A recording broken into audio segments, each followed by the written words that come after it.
des manifestations, même des grandes, comme à Bar-le-Duc, en juin dernier. Du coup, préfet et procureur ont décidé d'écouter la colère du peuple. Mais au tribunal de préférence de Bar-le-Duc, et pendant 1 heure ou 2, tous ceux que les gendarmes chopaient avaient ainsi le droit à quelques heures d'écoute devant le juge, un petit peu avant, pour certains, de pouvoir aller se reposer et se détendre en prison.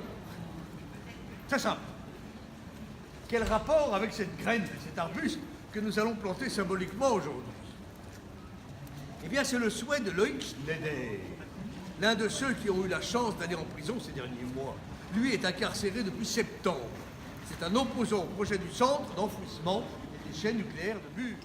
Thoreau, Henri David Thoreau, son auteur préféré, qui lui ont permis de grandir et de prendre conscience de l'urgence de tenter d'inverser la marche du monde avant la catastrophe écologique promise par le système.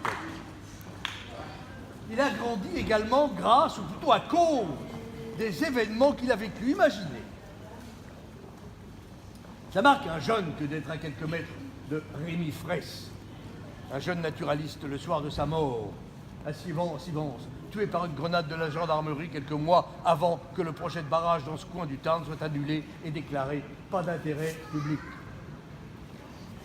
Ça marque un jeune que de se battre contre le projet d'aéroport de Notre-Dame-des-Landes face à des violences policières, des blessés en cascade chez les manifestants, quelques années avant que le dossier soit enterré. Car oui, il y a vraiment trop d'aéroports en France et celui de Nantes fonctionne très bien. Loïc Schneider a également sacrifié une partie de sa vie pour les générations de demain à Bure, pour que des poisons toxiques ne viennent pas polluer sa terre, la terre des enfants. Parce que Madame Trump, première dame des États-Unis, n'a pas pu aller faire du shopping à Hambourg cet été 2017 à cause de manifestants comme Loïc. Une féroce répression s'est abattue. Elle a balayé du monde, dont Loïc. Les gendarmes de Meuse et d'Allemagne sont venus le chercher. Il fallait faire taire ce militant d'un monde meilleur.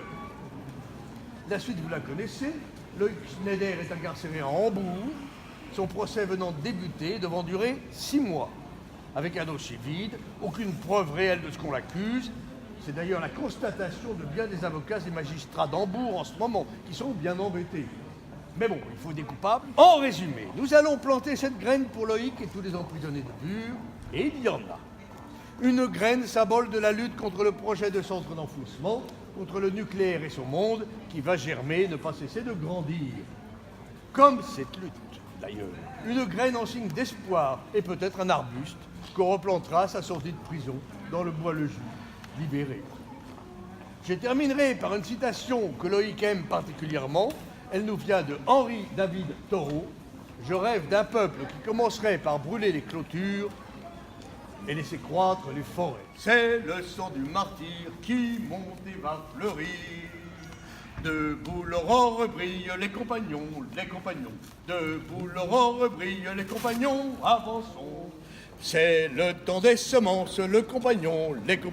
C'est le temps des semences, les compagnons, avançons. Voilà, Louise Michel. Au nord comme au pays latin, au nord comme au pays latin. Debout, debout, c'est le matin, debout, debout, c'est le matin. C'est trop longtemps dormir, debout, il faut s'unir. De France et de Castille, les compagnons. De France et de Castille, les compagnons, avançons.